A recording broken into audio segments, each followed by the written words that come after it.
David, Katari, todavía te veo con tu cámara encendida. Apágalo, por favor. Muchas gracias, David. A ver, los gerentes primero. ¿Qué les ha parecido esta actividad? Rudy. Y que me pareció algo muy interesante para ver cómo podemos trabajar en equipo, porque en sí lo que hacemos es un trabajo en equipo, ¿no? El gerente es el que dicta y los demás integrantes son los que hacen y al final se ve como, o sea, el resultado es como el conjunto entre lo que el gerente puede dictar y lo que los demás pueden entender. Así que diría que es un buen trabajo en equipo y una buena actividad muy interesante. Muy bien, Jocelyn, muchas gracias. Jocelyn. Creo que es una buena forma, ¿no? De darse cuenta si nos estamos entendiendo o no entre grupo y gerente. Creo que tal vez yo hablo en chino para algunos de mis integrantes y para algunos no. Eso. Michelle. Aquí. Bueno, ha sido muy bonito el poder haber cumplido con una meta que es la que me escuche. Siempre cuando nos reunimos para hacer el proyecto o cualquier cosa, siempre nos gusta escucharnos y siempre tratar de dar nuestras opiniones. Entonces, todo esto lo que hemos venido haciendo todo este tiempo, se nota que lo hemos realizado hoy en la práctica. Me han podido escuchar, me han podido entender, los he podido motivar a que sigan haciendo, les salga bien o les salga mal, pero que lo hagan, que lleguen hasta el final, jamás rendirse y que siempre salgamos siempre adelante, ¿no? Ese es mi punto de vista y como gerente y orgullosa de mi equipo, digamos. Muy bien, muchas gracias, Michelle. Ahí tiene una gerente orgullosa de su gente. Muy bien, Juan Gabriel. Bueno, ha sido una dinámica muy divertida, muy alegre, el tema de cómo podemos comunicarnos con los demás. De gerente, con mi grupo igual, ¿no? Tratar de comunicarnos. Yo, la verdad, dicté muy rápido, dicté porque estaba nervioso, no sabía cómo dictar, ¿no? Pero, a veces, y eso es lo que pasa, y eso es lo que sucede dentro y a veces de ahí, en el ámbito. A veces al ir al frente o exponer, te dan los nervios, ¿no? Te dan los nervios y te van ganando, pero y es lo que un gerente no tiene que hacer y tiene que ver esa cualidad de ir despacio y continuar, porque mi grupo les ha hecho equivocar, les ha hecho fallar, y es como decir, una dinámica del cartero, es una circunferencia, llegamos a un mensaje, pero a veces no llegamos a todo al 100%, ya nos aumentamos 3 palabras ahí, entonces y es lo que tenemos que tener una buena comunicación con todos y para llegar conjuntamente ahí al objetivo. Muchas gracias, Juan Gabriel. María Alejandra. Creo que como equipo trabajamos bien y me gusta la dinámica y sobre todo la última parte cuando dije línea, la mayoría entendió diferente y es como un hecho que te hace decir sí entendemos las cosas muchas veces de diferente manera y hay que ver la perspectiva. Ha sido una actividad preciosa. Gracias. María Noelia Mendo. Bueno, me parece una bonita actividad que refleja, ¿no?, cómo anda la comunicación en nuestro equipo. De esta forma igual nos sirve cómo vamos a hacer nuestro proyecto al momento de que hacemos nosotros nuestras reuniones y si yo me doy a entender lo que quiero decirles cuando nos reunimos, ¿no? Me parece una bonita, ya que vi que varios de mi equipo coincidieron, bueno, me entendieron, ¿no?, lo que traté de explicarles. Bien, muchas gracias, Noelia. Ahora vamos a ir por la otra parte. Hemos hablado ya con los gerentes. Vamos a empezar por la sala 2 de 24 personas. De los miembros de equipo de la sala 24, ¿alguien quisiera dar su retroalimentación acerca de la actividad que acabamos de hacer?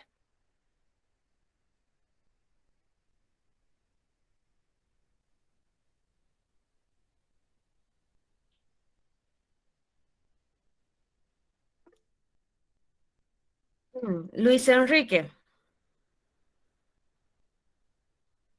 Sí, estaba bien. Pues al final nos hemos ahí con los propios dibujos, con compañeros nuestros. Pero creo que faltaría que el gerente del grupo haría un algoritmo de paso por paso cómo hacer así más fácil sería entender también. Muchas gracias, Luis. Bismarck. Buenas tardes, Inge. Sí, me parece un poco, creo que nos falta un poco de comunicación con entender un poco a nuestro gerente porque cada uno ha sacado un distinto dibujo y nos ha faltado un poco más más de comprensión a nuestro gerente, pero está bien la dinámica de dibujar. Gracias, Bismar. En la sala 1, ¿alguien quiera compartir? 2 personas, por favor. Juan Gabriel Cabezas y Kevin Jaldín, por favor. Y luego Alice. Bueno, Inge, es muy importante aquí ver, ¿no? Que cuando uno va a llegar a ser gerente, se va a topar con distintas realidades, o sea, con distintas personas que tienen distinta perspectiva. Entonces, lo que un gerente también tendría que hacer es ir adaptándose también a las perspectivas o formas de ver las cosas de sus demás colaboradores, ¿no? Porque, claro, a la primera sí, siempre va a haber alguien que este momento va a entender lo que tú realmente estás queriendo decir, plasmar. Pero hay otros que todavía están ahí averiguando qué es lo que realmente está queriendo decir, ¿no? Pero ya con el tiempo el gerente va a ir dándose cuenta de esto, va a desarrollar técnicas, algoritmos, habilidades y así poder darse a entender hacia todos sus colaboradores. Así. Muchas gracias. Kevin Jaldín.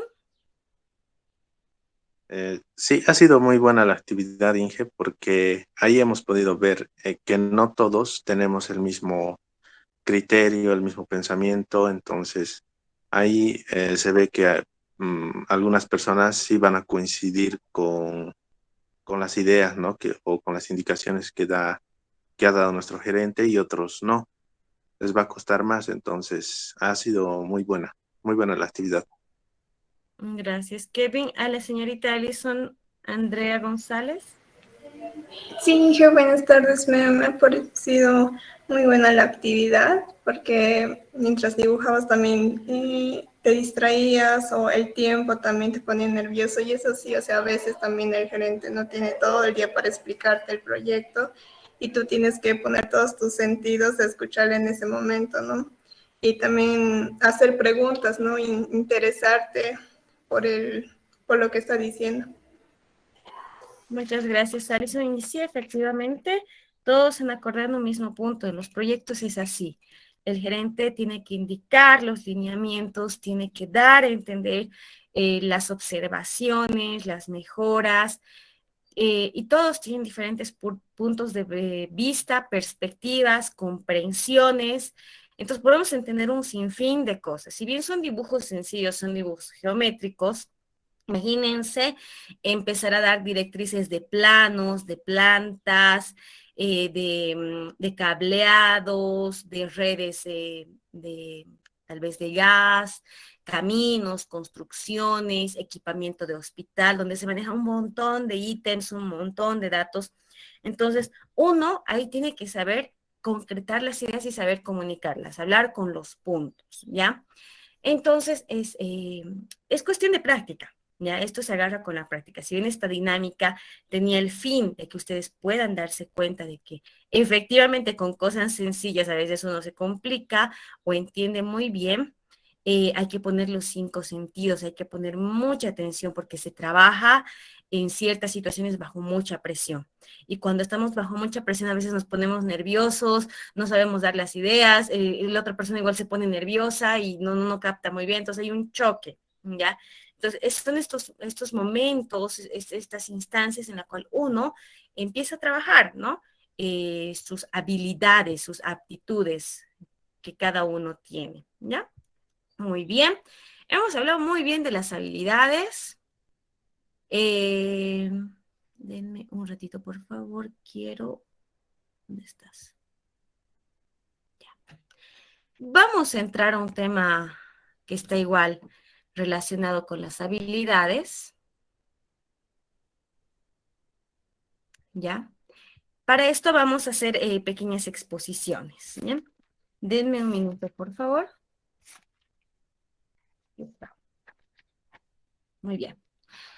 Son historias ya de grandes empresarios, ya que han hecho historia con sus empresas.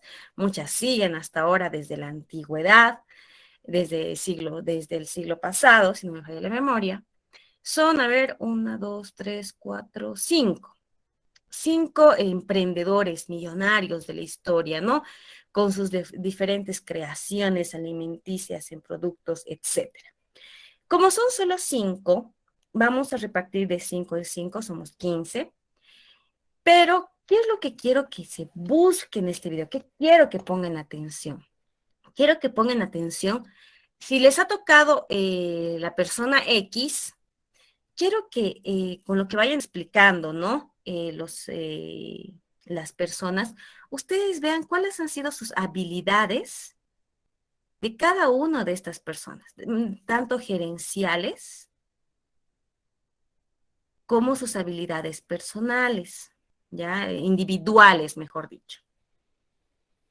¿Ya? Entonces, si les tocó la persona X, ustedes ponen atención y escuchan cuáles han sido sus habilidades gerenciales y sus habilidades individuales, porque cada uno tiene habilidades individuales, ¿no? Entonces, me van a escuchar muy bien eso. ¿Y cuáles eran sus cualidades?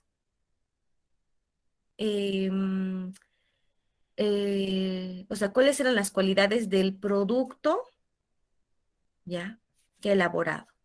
En algunos casos menciona los retos que han tenido, ya, porque los proyectos, las empresas que ellos han emprendido han tenido retos y en algunos puntos menciona de algunas personas. Entonces, estos 3 puntos, las habilidades, las cualidades del producto, los retos que ha tenido esa persona, ¿no? Y cómo ha dejado su marca, su huella en la historia. Esos 4 puntitos, por favor. ¿Cuántas diapositivas? Como son 4 puntos, vamos a dejar que se explayen y una diapositiva por punto, es decir, 4 diapositivas, máximo 5 minutos de exposición. Recuerden que la carátula no cuenta, pero sí necesito los nombres para poder dar la nota a todo el equipo. Entonces, les voy a compartir este documental, ¿no? Que es la historia de estos grandes emprendedores. Denme un minuto, por favor. ¿Sí, Joaquín? ¿Puedes repetir, por favor, qué es lo que tenemos que hacer exactamente? Muy bien. De estas personas que les vaya a tocar, porque les voy a dictar quién les tocará, van a escuchar cuáles han sido sus habilidades gerenciales y sus habilidades individuales de cada uno, porque cada uno tiene unas habilidades muy características, muy personales. Luego van a ponerme qué cualidades tenía ese producto en ese entonces y ahora. O sea, quiero escuchar las cualidades del producto, porque son productos, alguno de ellos que se encuentra en las tiendas aquí, bueno, por si tiendas, en algunos ciertos lugares aquí en nuestra actualidad. Luego, ¿qué retos ha tenido esta persona para continuar con ese su emprendimiento y su empresa? Porque han marcado hitos, tienen historia, realmente han marcado nuestro mundo, ¿no? Y hasta ahora sigue escuchándose sus productos. Luego, ¿cómo ha dejado huella en la historia? Mejor dicho, perdón, me he enredado. A ver, habilidades gerenciales, personales, cualidades del producto, los retos que han tenido, ¿ya? Estas personas, porque han pasado algunos retos muy difíciles, y luego cómo han marcado ellos en la historia, qué huella han dejado en la historia, por qué se los recuerda, porque no solamente es por el producto, tienen algo que ha marcado de ellos, que por eso también las personas se recuerdan, ¿ya? Hay algo esencial de cada uno de ellos, por eso les voy a pedir su atención. Diapositivas, 4 diapositivas, 5 minutos de exposición. Termina el video, ya termina el video, y ustedes máximo van a tener 20 minutos. Les voy a poner 30, porque sé que tienen que coincidir. 30 minutos para poder hacer las diapositivas y poner las cualidades, porque yo les aconsejo que tomen apuntes, lo que uno escucha, el otro a veces se le da. Entonces, eso van a tener de tiempo. 30 minutos después del video, 4 diapositivas, 5 minutos de exposición, habilidades gerenciales y habilidades individuales de cada personaje, cualidades del producto, qué retos han cruzado ellos a lo largo de la historia y cómo han dejado marca, cómo han dejado huella en nuestra actualidad, ¿no? Porque ellos han dejado una huella. Muy bien, les voy a dictar. Un minutito, por favor. Tengo que buscar esto.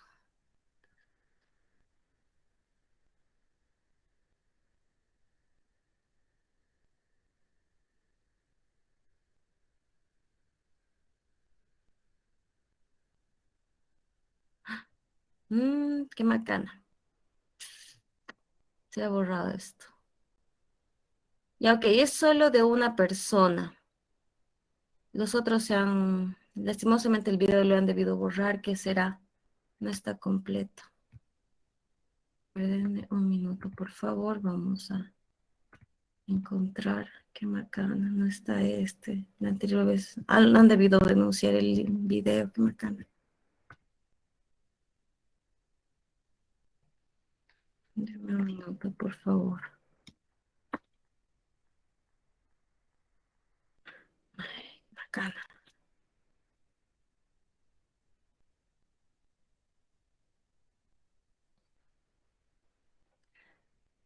Qué macana, sí, me quitaron los otros videos que estaban completos. Ya ni modo. Vamos a hacer solamente de un personaje, ¿ya? Todos vamos a hacer el mismo personaje y solo vamos a dar el paso de exposición a 3 grupos porque si no sería redundar y redundar y redundar. Es solo de un personaje. Se llama Henry Haynes, ¿ya? Algunos se deben acordar por el nombre. De este personaje, solamente de este personaje, vamos a buscar sus habilidades gerenciales, personales, cualidades del producto, el reto que ha tenido que cruzar este señor y cómo ha dejado huella en la historia, ¿ya? Como es solamente Henry Haynes, porque la otra, qué raro, me la han denunciado, algo debió pasar con ese documental. 4 diapositivas se van a mantener, ¿ya? 5 minutos como máximo y 30 minutos máximo de preparación. Denme un minuto, por favor, voy a ampliar esto. Qué bacano, hubiera querido que escuchen el resto. Ya, ni modo.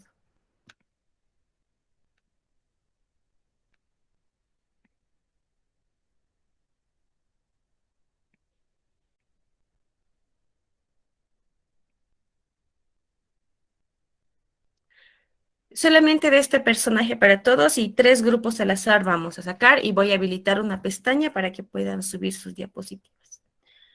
Vamos a habilitar esto. Muy bien.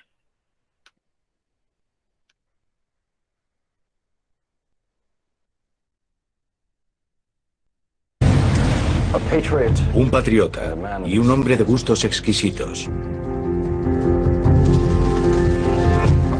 Tengo un plan. Está en Wii, hijos. Es de mis hermanos mayores en los Estados Unidos. Siempre me ha traído buena suerte. He pensado un nuevo producto. Haremos salsa de tomate. Solo soy culpable de dirigir una empresa de éxito. La aviación es el futuro.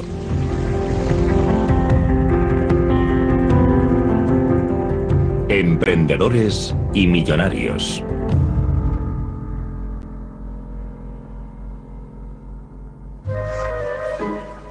Henry John Haynes es el niño prodigio del mundo de los vegetales. Rábano picante. Rábano picante. Me llevo un frasco. Sí, señor. Ya de niño era un buen vendedor. Al principio vendía en su barrio. Gracias. Después, al mundo. 40, 50, 60, 70, 80, 100. Puede llevarse este. Henry John Haynes revolucionó los hábitos alimenticios y culinarios del siglo XIX. Las viejas recetas de la familia son la clave de su éxito y han sido protegidas como secretos de Estado incluso hasta hoy. Su ketchup es famoso en todo el mundo. ¿Cómo logró Haynes hacerse tan popular? Me habría gustado mucho conocerle. Es mucho más creativo. Por eso destaca. Una y otra vez tuvo que enfrentarse a los duros golpes del infortunio. Pero siempre logró recuperar el optimismo.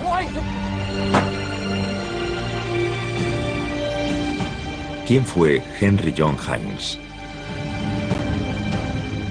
Henry John Haynes es una de las grandes figuras de la historia estadounidense y mundial.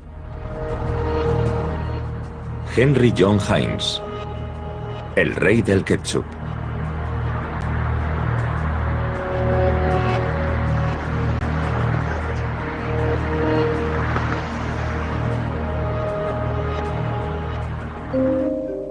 Pensilvania, costa este de los Estados Unidos. Henry John Heinz creció aquí, en el campo, a mediados del siglo XIX. Siendo muy joven tuvo su primera idea empresarial. Rábano picante. Rábano picante. Al igual que otros chicos inmigrantes alemanes de Pittsburgh, hablaba con acento alemán, aunque fue a colegios estadounidenses y se sentía muy americano. Rábano picante. Rábano picante. La familia Heinz vive en un reducto de inmigrantes alemanes. Un tercio de todos los habitantes de esta zona tiene antepasados alemanes. Era típico que las familias alemanas trabajasen como una unidad económica. Los niños trabajaban con los adultos, pero la mayoría no seguían esa profesión a largo plazo. Él era muy creativo y pensó, caray, aquí puedo ganar dinero, puedo ganarme la vida, puedo hacer negocio con esto. La mayoría de los chavales de aquella época simplemente hacían su trabajo, ayudaban a su familia y después se dedicaban a otras cosas. Rábano picante. Henry John Heinz solo tenía 15 años cuando empezó su negocio en el centro de Pittsburgh. Me llevo un frasco. Sí, señor. Empezó envasando rábano picante que su madre cultivaba en su huerto y vendiéndolo por las calles, donde empujaba un carrito, una carretilla exactamente. A la gente le encantaba su producto y él pensó, caray, probemos otras cosas. El amor de Henry por la jardinería queda patente en la primera foto que se conserva de él. Tiene los nudillos hinchados del duro trabajo. Horas antes y después del colegio trabajaba como un esclavo en su huerta.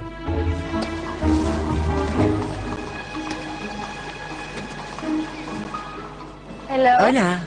Hola, mamá. Estaba muy influido por su madre. Ella le entendía muy bien y sabía cómo animarle cuando se deprimía. Y él aprendió a relacionarse con la gente gracias a su madre.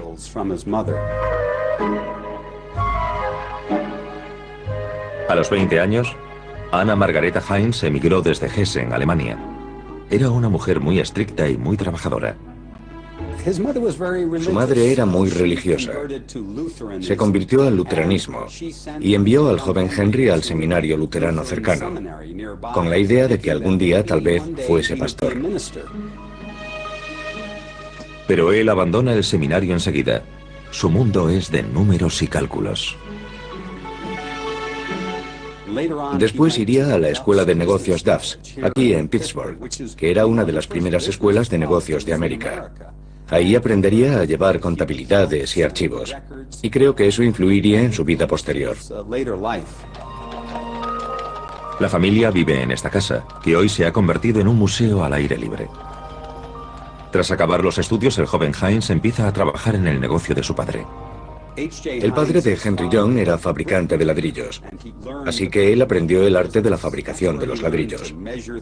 Ahí fue donde aprendió a medir cosas y a tomar notas detalladas. Le interesaban la química y las fórmulas y llevaba unos archivos meticulosos.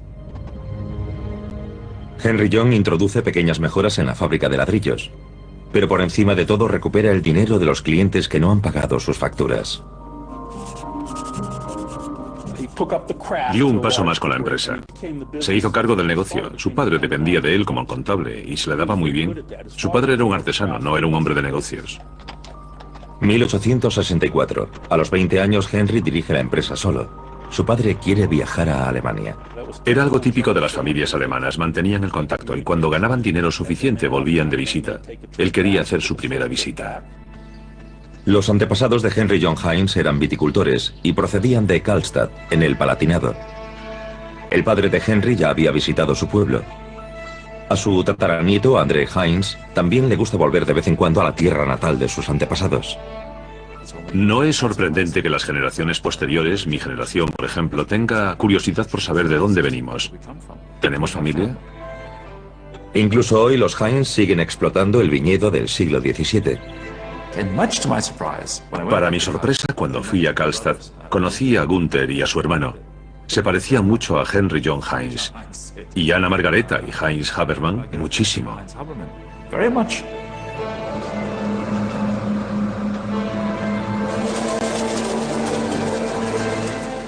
Los viticultores vivían como una unidad económica. Anna Heinz Habermann todavía lo recuerda muy bien. Sí, yo tenía un cubito de unos 3 o 5 litros, no sé, y cortaba las uvas y las metía dentro. Y te sentías muy orgullosa cuando terminabas. Además, te pagaban algo de dinero y eso no estaba mal.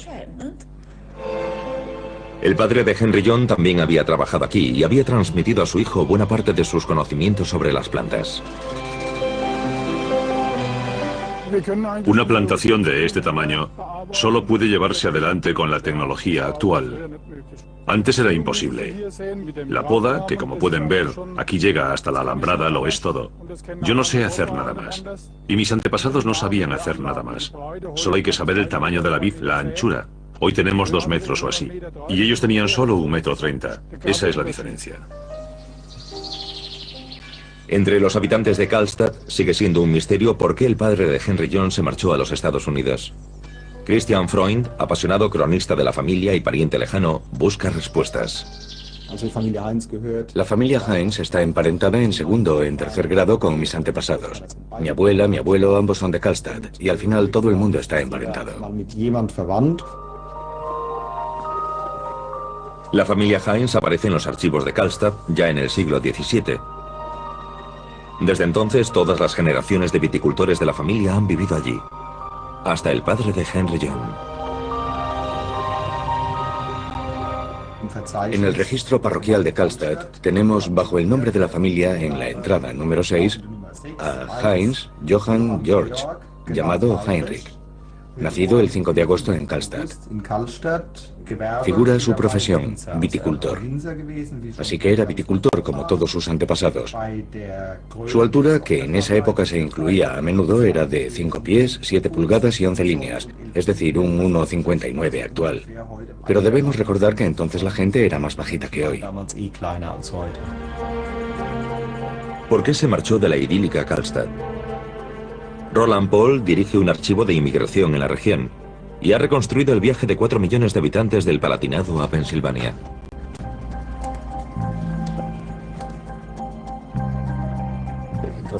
Es interesante que en muchas cartas se mencionan los precios más de una vez. Los precios y por encima de todo el salario diario que se ganaba como criado o lo que se ganaba con los productos de la granja y demás. Cosas como esas eran muy importantes en las cartas. En aquella época, varias familias de Karlstad ya vivían en los Estados Unidos y muchas siguieron emigrando a finales del siglo XIX. Lo que atrajo a la mayoría de las familias emigrantes de Karlstad a los Estados Unidos fue simplemente que algún tío ya vivía allí. Pensaban, iré allí y conseguiré yo también algo. Nadie quería ir a un lugar en el que no conocía a nadie. La mayoría de los emigrantes iban a donde ya tenían parientes o conocidos, de modo que era una cadena migratoria normal. Tras 2 años de servicio militar, el padre de Henry John toma el camino de la emigración, a los 21 años. Puede que nos sorprenda, pero la familia de Heinz no era pobre en aquel momento. No podemos afirmar que Johann Heinrich emigrase debido a la falta de dinero, como otros muchos emigrantes. El amor por la aventura y la curiosidad parecen haber impulsado al viticultor al Nuevo Mundo. No tenía ni mujer ni hijos, y es muy posible que tuviese planeado volver a Karlstad. Johann Heinrich Hein fue junto a otras familias del Palatinado a la zona de Pittsburgh, una comunidad de emigrantes del Palatinado.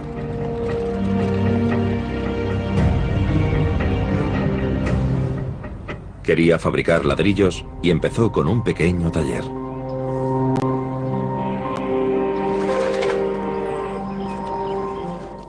Al principio solo hablaban en su dialecto nativo.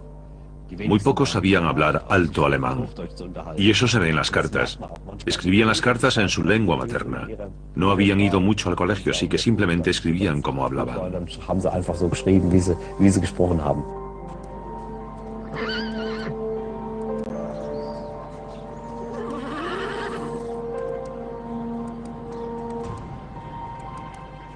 Los emigrantes alemanes no se relacionaban con otras etnias. Se casaban casi siempre con miembros de la comunidad alemana. El padre de Henry John se enamora de Anna Margareta Schmidt, de Hessen. Se casan y tienen 6 hijos.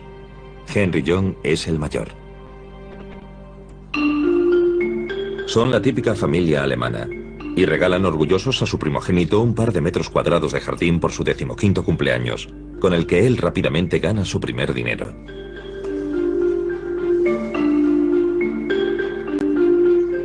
La fábrica de ladrillos proporciona buenos ingresos a los Heinz. Abandonan su casa modesta y se trasladan a una más grande, hecha con sus propios ladrillos. Henry John se hizo cargo del negocio de su padre e incluso lo amplió. Su primera aventura real en solitario en el negocio fue asociado con un amigo, pero siempre en el mercado del ladrillo.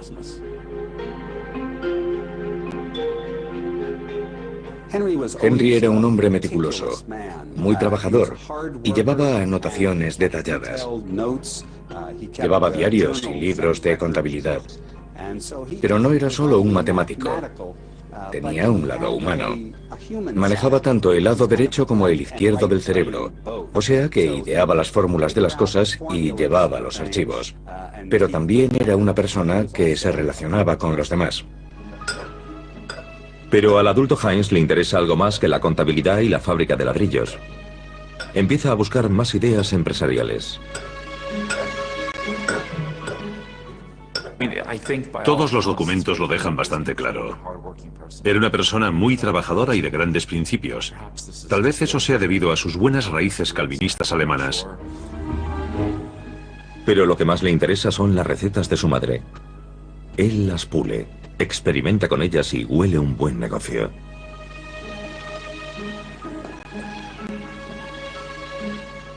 Después entró en el negocio de los vegetales. Parece ser que ya de pequeño le encantaba y que podía ganar dinero con él.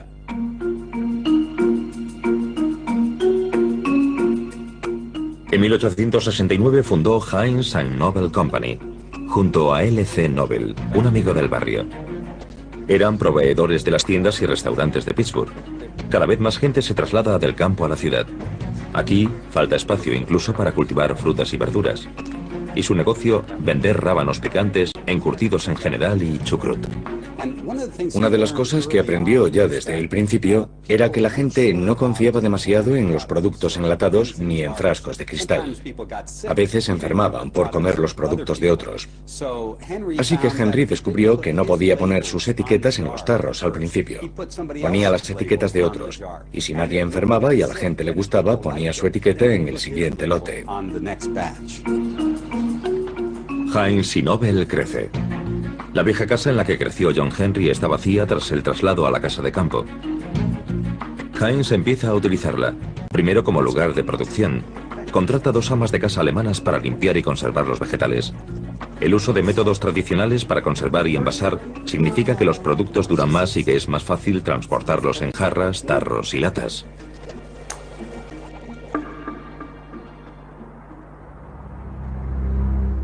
Pittsburgh es la capital del acero de los Estados Unidos. Aquí el mineral de hierro importado del norte se vende como acero en el sur. Los obreros trabajan más de 11 horas al día. El tiempo para cocinar escasea, de modo que compran comida enlatada y platos ya cocinados.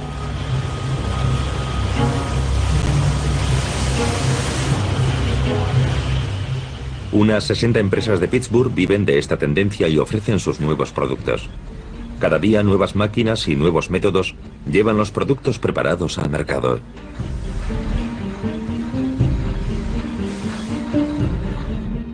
Se pasa a los rábanos picantes y a otras conservas. Y empieza a ganar mucho dinero. Dinero con el que se puede vivir y con el que puede casarse y ganarse la vida. Esto era muy importante.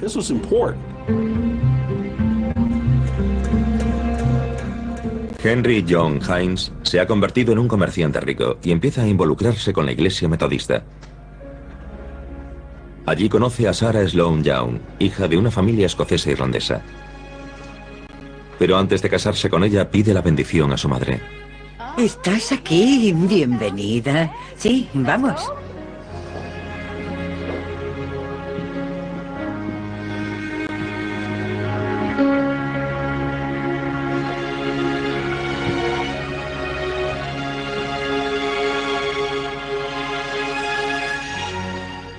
Los negocios van bien y Heinz saca buenos beneficios. Lo reinvierte todo en la expansión de su empresa e incluso pide préstamos para comprar más verduras y procesarlas. Sin embargo, la crisis bancaria de 1875 provoca que todos sus préstamos sean cancelados de un día para otro. Pero Heinz ya ha pedido grandes cantidades de mercancías. Y se expande rápidamente, demasiado rápidamente. Los pepinos iban de los campos de Iowa y Michigan hasta Pittsburgh y se acumulaban porque él no tenía dinero. Los agricultores quieren dinero por sus mercancías, pero los bancos ya no dan créditos. No pudo pagar las facturas y aprendió las duras lecciones de la bancarrota estadounidense en aquella época. El día de Navidad de 1875 es el más negro en la vida de Henry John Hines. Pasó el día anterior en la cárcel. Está en bancarrota y ni siquiera puede comprar regalos para sus hijos. Recemos.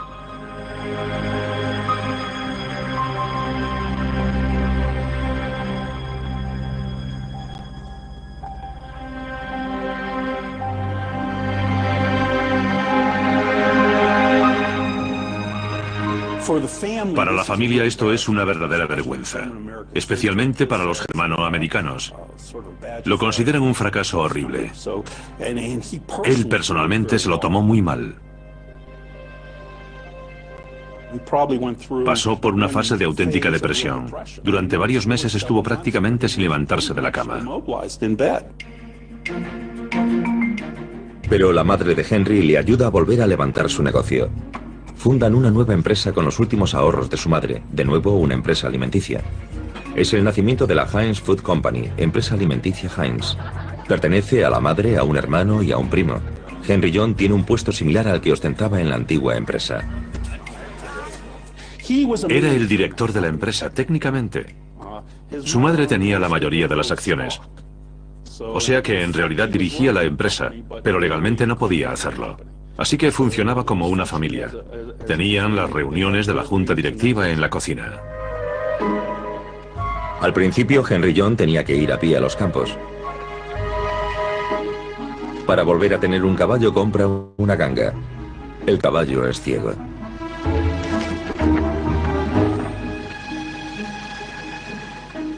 La nueva empresa crece lenta, pero segura.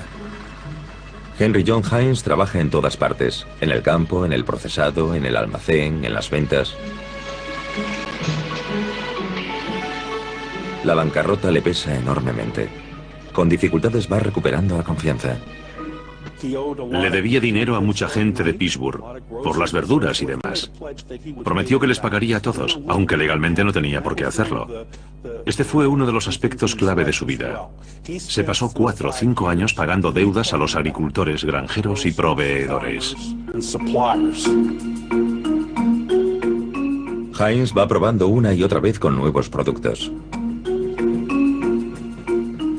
En su época nadie sabe exactamente cómo se conservan los vegetales. Se cree que cuantas más especias se añadan, más durarán.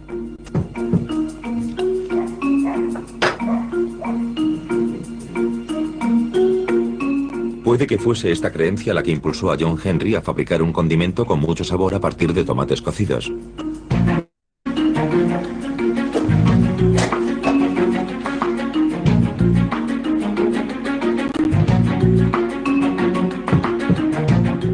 Por supuesto, su madre debe probarlo. ¿Será esta salsa de verdura roja la receta de su vida?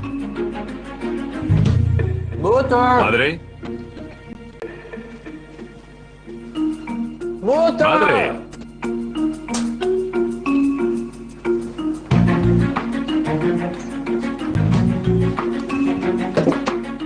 Toma, prueba esto.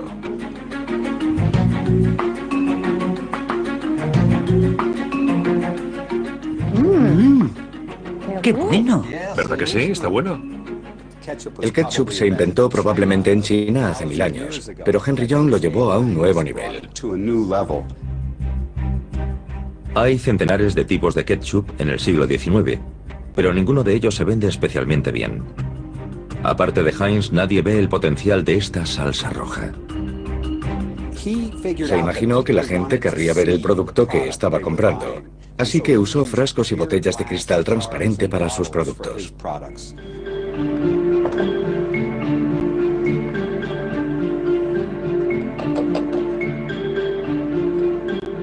Aparte de la industria del acero, Pittsburgh también es un centro de fabricación de vidrio. Heinz decide no usar las botellas oscuras de sus rivales. El color rojo vivo del ketchup queda mejor dentro de un cristal transparente. Esto, sin embargo, supone un inconveniente.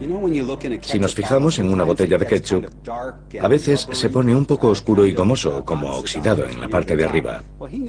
Bien, él sabía que a la gente le disgustaría ver eso, así que colocó una etiqueta de papel cerca del cuello de la botella para que el producto tuviese un rojo bonito. La receta del ketchup sigue siendo un secreto profesional celosamente guardado, y es una desconcertante mezcla de sabor, superstición y experiencia.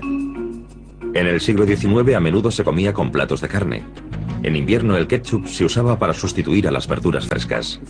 A los alemanes en particular les gustaba el ketchup, porque tenía un sabor que combinaba el dulce y amargo, que gustaba en particular a los inmigrantes alemanes. Y no a todos los estadounidenses les gustaba el ketchup en aquel momento.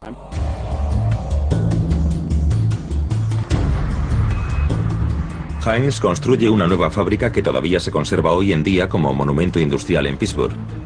Aquí se producirán los productos alimenticios de Heinz durante más de 100 años. Todo el barrio huele a vinagre, tanto entonces como ahora, el principal conservante. Heinz coloca su pequeña fábrica en medio de las acerías de Pittsburgh. Pero sus ingresos un día superarán a los de sus vecinos más grandes. Henry John Heinz era un empresario intuitivo. Sabía cómo vender cosas. Y, aunque no inventó el ketchup, lo vendió mejor que nadie en el mundo. Heinz es un buen observador. Reconoce las oportunidades de expansión que ofrece la red de ferrocarriles estadounidense, que permite un transporte de la carga a una escala sin precedentes. Heinz usa las nuevas rutas de transporte de dos maneras. Primera, para entregar una cantidad cada vez mayor de frutas y verduras. Y segunda, él mismo viaja en tren para promocionar y entregar sus productos. Atraviesa el país incesantemente, presentando sus productos y aceptando pedidos. Él creía que si la gente probaba su producto, lo compraría sin duda alguna. Y tenía un sistema complejo para que sus vendedores llevasen sus productos a las tiendas y fruterías en pequeños paquetitos de muestras. Tenía cucharitas de cartón con las que la gente podía probarlos y después tirarlas. Había diferentes platos y frascos que la gente podía probar en la tienda. Y cuando los probaban, les gustaban y los compraban. En un día, Heinz se las arregla para viajar varias veces desde Nueva York a Pittsburgh y volver. Viajar se convierte en su segunda pasión. Él le llama su universidad de la vida. Observa y toma nota de todo lo que ve en sus viajes. Recetas para crema para abrillantar calzado, tinta, inventos y productos para las cosechas. Son todas ideas que tal vez pueda usar comercialmente.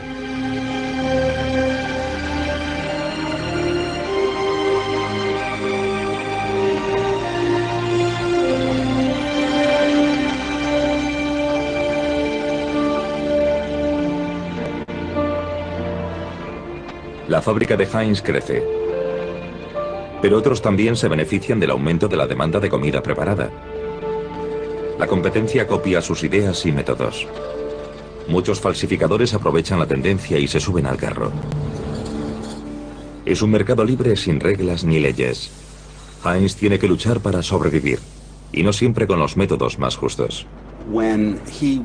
Quiso eliminar a la competencia, así que compró todas las botellas de cristal de la ciudad. Usó todas las que pudo, y las que no pudo usar, las embarcó en una barcaza y las hundió en el río Allegheny, para que nadie pudiese usarlas. Su relación con los empleados de la fábrica Heinz está marcada por un clima completamente diferente. Aquí Heinz se caracteriza por el esmero especial que pone. Esto le distingue de los demás industriales estadounidenses del siglo XIX. La empresa Heinz se convierte en un negocio familiar. Todos los miembros de la familia trabajaban allí. Los tres hijos de Henry John entran en la empresa como aprendices. Posteriormente asumirán responsabilidades. Primero en ventas y después en la dirección. Muy pronto empezaron a contratar cientos, incluso miles de empleados, hombres y mujeres de todas las edades. Y esa atmósfera familiar creo que se extendió a la familia en sentido amplio que formaban los operarios. Sigo leyendo artículos sobre él, desgraciadamente cada vez más en las necrológicas. Conozco a empleados que trabajaron en la empresa durante 30, 40, 50 años incluso, y a quienes les encantaba, para quienes era una gran familia. Y eso para mí es una lección que da que pensar, que se agradece y que es muy nostálgica. Es probablemente la empresa más rara de los Estados Unidos. Las mujeres reciben diariamente delantales y gorros recién lavados. Puedes ducharte y lavarte en la empresa, e incluso hay una manicura diaria.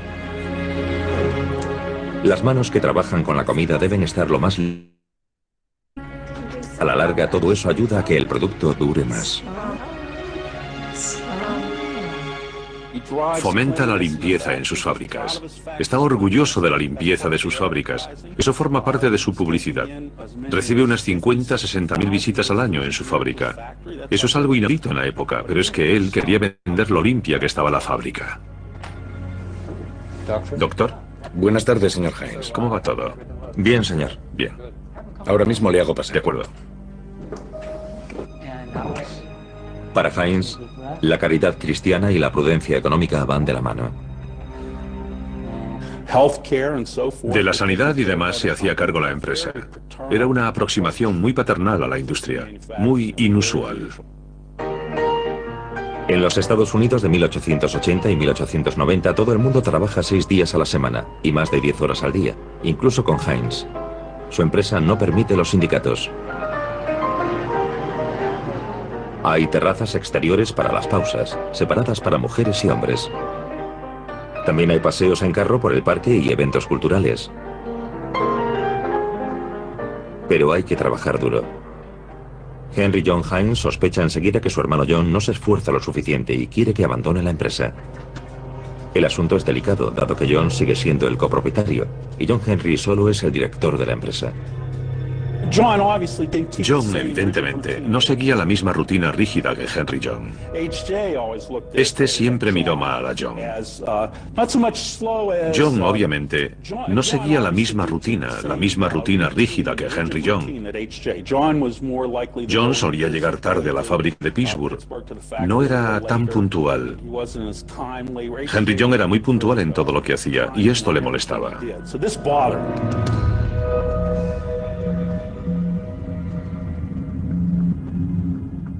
John Hines sale de la empresa y Henry John se queda con su parte. Por fin se convierte en propietario. Es una rivalidad entre hermanos y Henry John gana.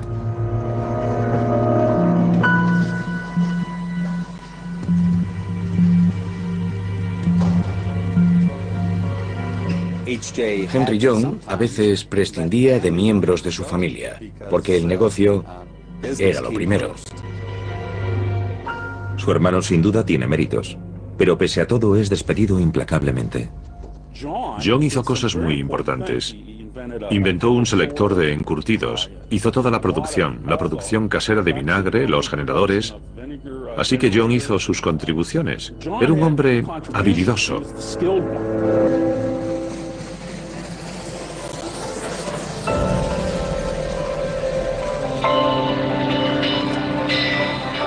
En 1898, Henry John Hines sale de los Estados Unidos por primera vez.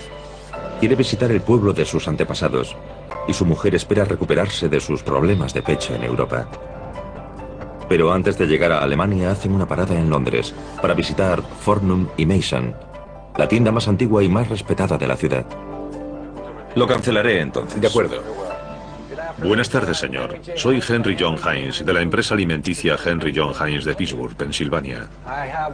Gracias. He traído unas muestras. Imagino que habrá oído hablar de nuestra empresa, así que he traído unas muestras. Estoy seguro de que habrá oído hablar de nuestra salsa de rábanos picantes. También he traído un nuevo producto. Hines se cuela en los despachos de Londres sin cita previa para mostrar sus productos.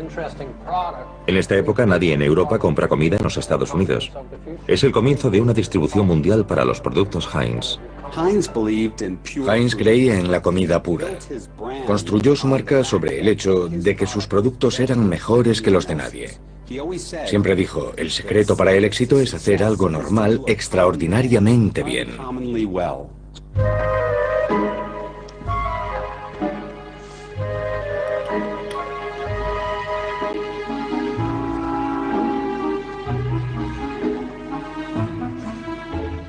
Creo que nos los quedaremos todos.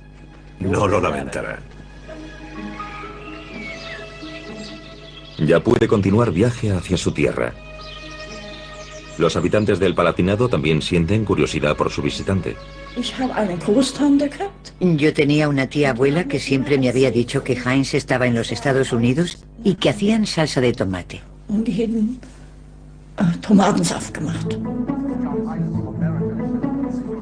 Henry John Heinz es la definición del tío americano rico. Está emparentado prácticamente con todo Karlstad. A partir de ahora vendrá a Alemania cada año. Hace negocios por todo el mundo. En Alemania pasa las vacaciones. El tamaño del pueblo, por ejemplo. Todos sabemos que para los estadounidenses, todo lo que tiene historia, todo lo que está hecho de piedra o es viejo, es mágico.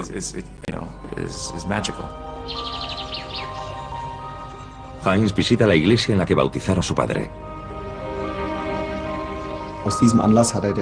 En esta ocasión donó una lámpara y un centro de mesa para acción de gracias a la iglesia de Karlstad, que todavía pertenece a la familia hoy en día.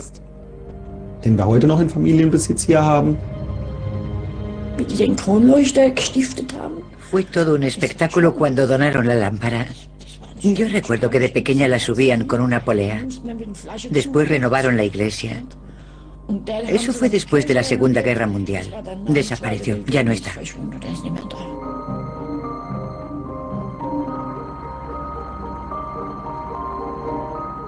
De vuelta en Pittsburgh queda claro que el viaje ha sido contraproducente para Sarah, la esposa de Henry John. Su pecho está peor que nunca. Comienzan semanas de agonía. La muerte se acerca cada vez más. Ambos saben que ya no hay esperanza. He hecho mucho.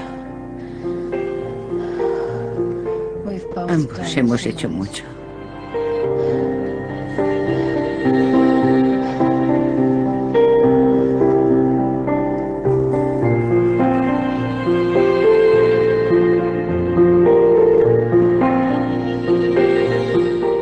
El desenlace tardó en llegar.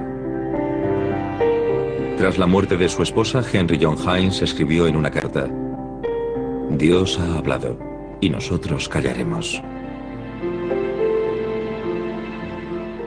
Heinz ordena la construcción de la casa de Sarah Heinz en memoria de su esposa, que tenía 51 años. Hoy es un centro juvenil que se utiliza para todo tipo de actividades recreativas y deportivas.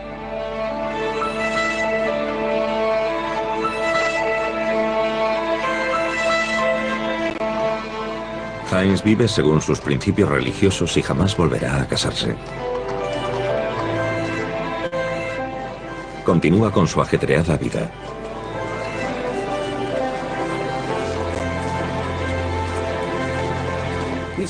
Todos hemos visto ese 57 de sus productos.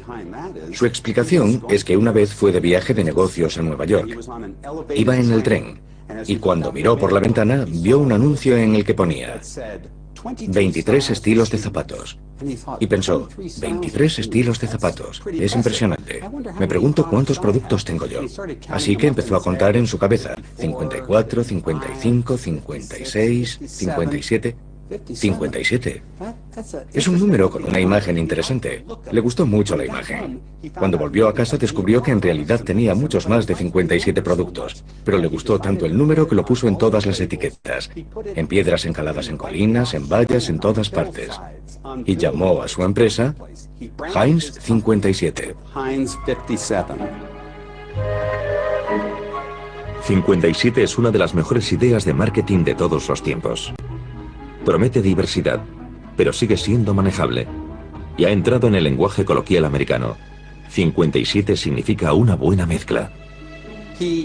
Desarrolló un estilo propio. Tenía un bigote característico, un bigote blanco. Y llevaba el pelo peinado hacia atrás. Era todo un personaje. Estaba orgulloso de sí mismo.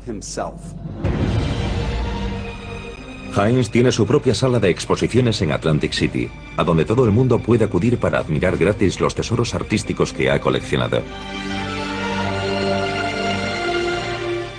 Tenemos al Heinz coleccionista de souvenirs. Le encantaba viajar y probablemente así los consiguió. Le va un poco de todo.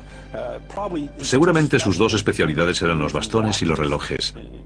Si había algún tema era el de los relojes de pulsera y de pared. Pero la mayoría de sus compañeros capitalistas de la época consideraban que su colección de arte no tenía gusto.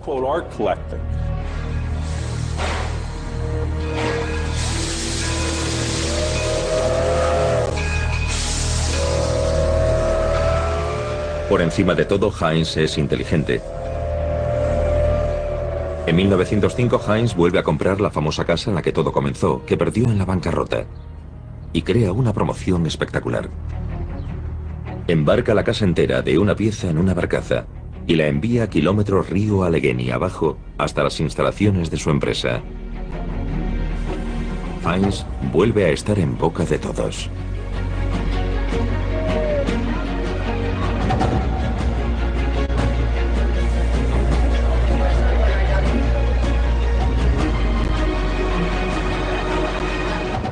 En 1893, Heinz acudió a la Exposición Colombina, la Feria Mundial de Chicago, y le dieron un puesto, un stand para mostrar sus productos en el tercer piso. Bueno, nadie en la Feria Mundial subía 3 tramos de escaleras para ir hasta el tercer piso.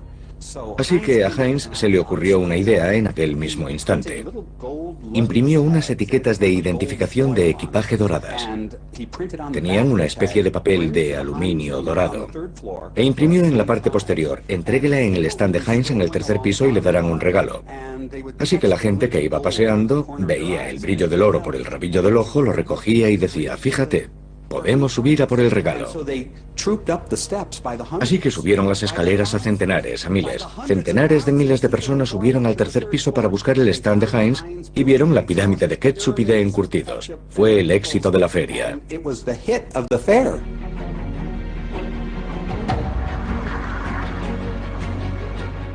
Pero eso no es suficiente. Fascinado por la electricidad, coloca el primer anuncio de neón de los Estados Unidos.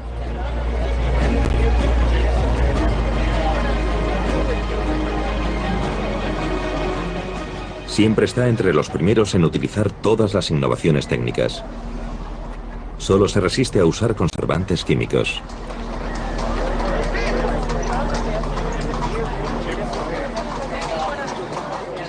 Él intenta evitar que las bacterias entren en el producto. Y consigue un ketchup que dura más que muchos de los ketchups que usaban conservantes químicos en aquella época.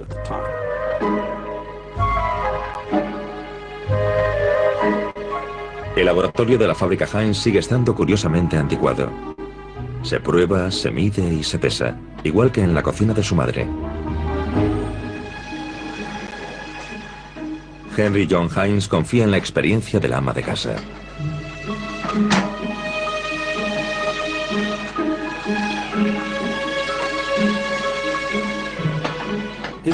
Su principal rival durante la mayor parte de su vida no fue tanto la competencia como las conservas del ama de casa.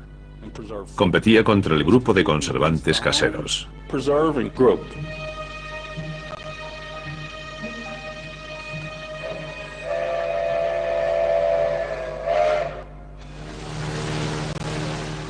La demanda aumenta con la continua industrialización. Otras empresas inundan el mercado con malos productos. Esos productos no son comestibles. Los consumidores se enferman, algunos se quedan ciegos. Las condiciones son catastróficas. Los trabajadores de las fábricas están explotados. Hay muchos accidentes en los mataderos de Chicago. Muere gente. Se mezclan partes de cuerpos con comida enlatada para taparlo todo. Heinz urge a los legisladores para que controlen la producción. Pero una gran parte de la industria de la alimentación estadounidense, como los fabricantes de ketchup, se oponen a esta legislación. Y es Heinz el que la apoya. Imagínense lo rápido que consiguió el apoyo de revistas como Good Housekeeping, Buenas Amas de Casa y otras, y de los consumidores.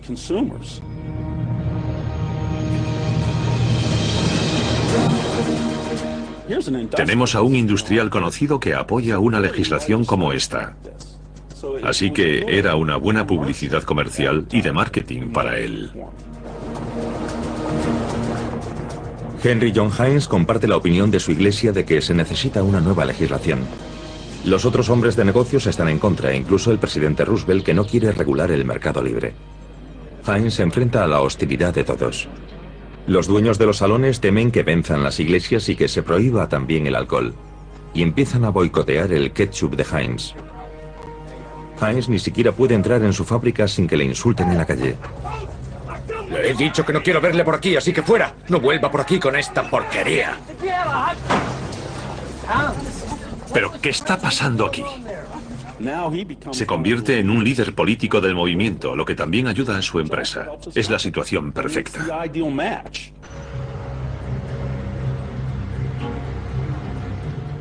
El presidente Roosevelt aprueba la Ley de Alimentos en 1906, que protege a los consumidores de los aditivos tóxicos y el fraude.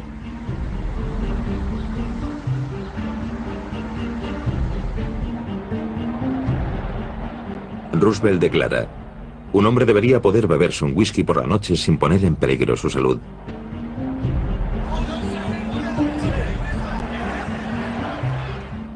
La ley de alimentos y drogas podría considerarse uno de los acontecimientos principales y de los más importantes en el éxito de la empresa.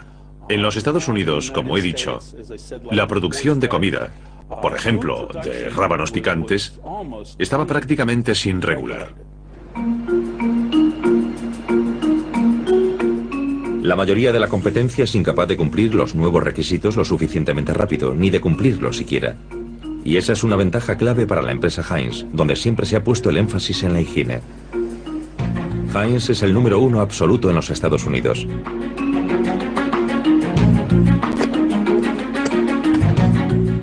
La demanda aumenta a medida que los clientes vuelven a confiar en los fabricantes.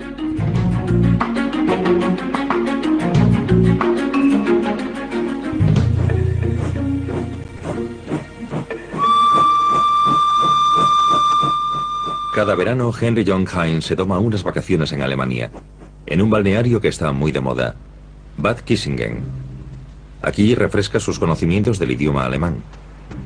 Heinz sigue muy involucrado en la iglesia y se relaciona con metodistas europeos.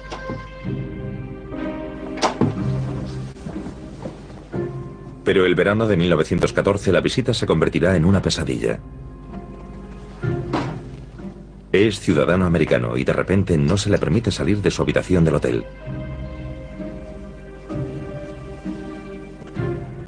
En Bad Kissingen están siendo reclutados miles de soldados alemanes. La Primera Guerra Mundial ha comenzado y solo tras un gran esfuerzo Heinz consigue abandonar Alemania vía Holanda. Nunca regresará a Alemania. Incluso hace campaña para que los Estados Unidos entren en la guerra contra el Reich alemán.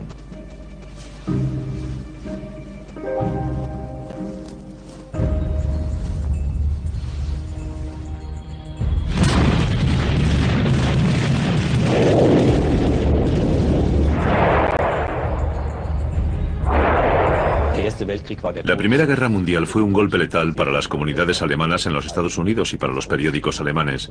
Hay que recordar que alrededor de 1900, poco antes de la Primera Guerra Mundial, había más de 300 periódicos alemanes en los Estados Unidos. Esos fueron los primeros en desaparecer, para no volver jamás. En 1917 se prohibieron las clases de alemán en los colegios, se prohibió el culto religioso en alemán. Aquello fue un desastre porque mucha gente no entendía inglés. La situación fue mejorando gradualmente en los años 20, pero nunca volvió a ser lo que era. El alemán ha dejado de hablarse también en la familia Heinz, que rompe el contacto con Alemania.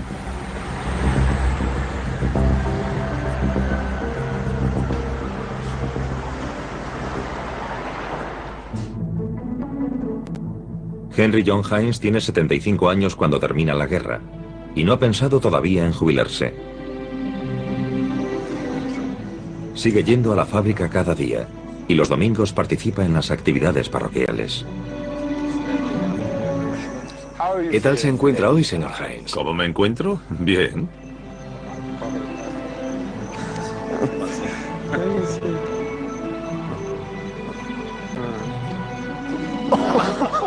Muy bien, increíble.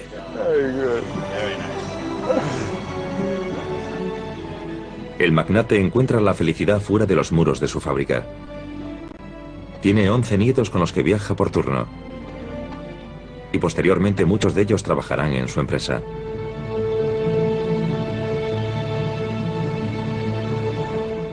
...1919...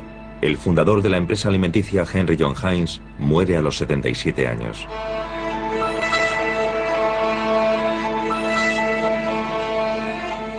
Sus trabajadores hacen una colecta y erigen una estatua en su honor, que todavía hoy se encuentra en el vestíbulo de la sede de la empresa.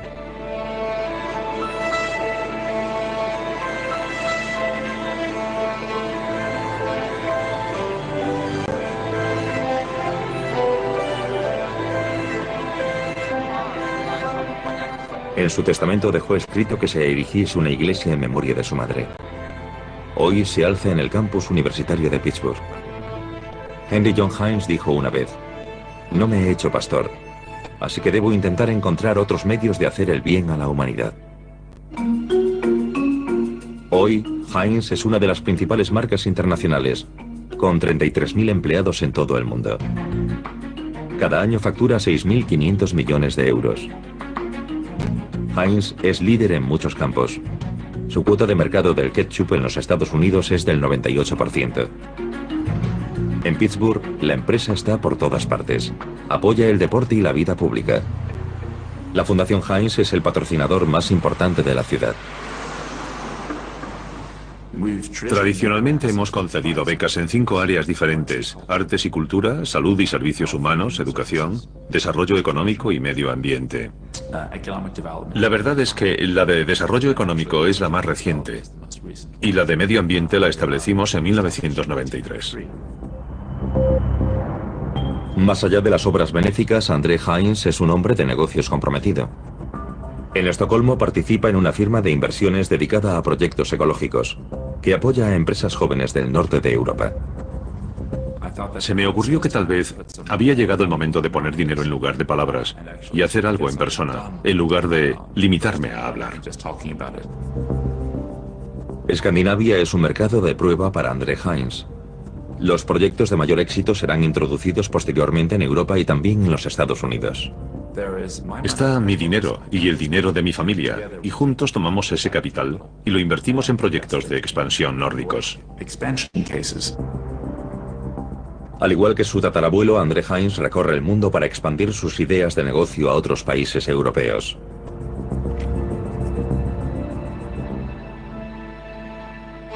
En 2002, André Heinz y sus hermanos retomaron el contacto con la parte alemana de la familia.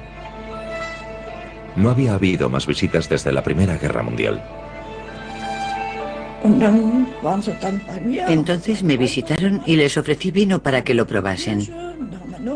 Después fuimos a la iglesia y volvimos para otra cata. Vino, sí. Y así fue la cosa. Les gustó mucho.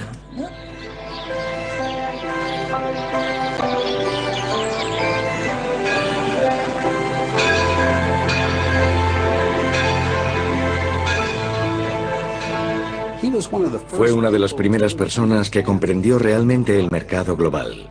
Fue también alguien que comprendió el fenómeno de las marcas, lo importante que era un nombre y lo importante que era la confianza de un consumidor a la hora de crear un negocio.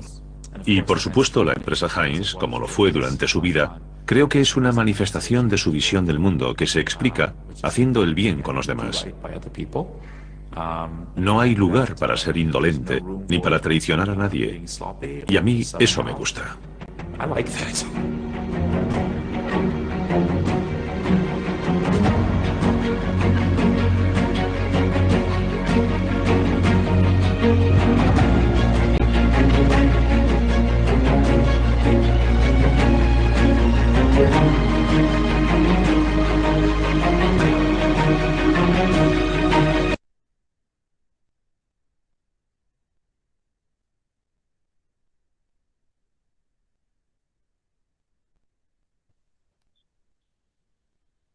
Muy bien.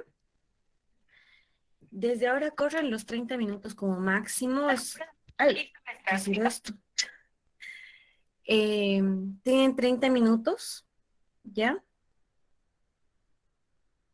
Está corriendo el tiempo ya desde ahora. Pueden hacer sus diapositivas, todo lo que necesitan, consultas, dudas también sigo acá.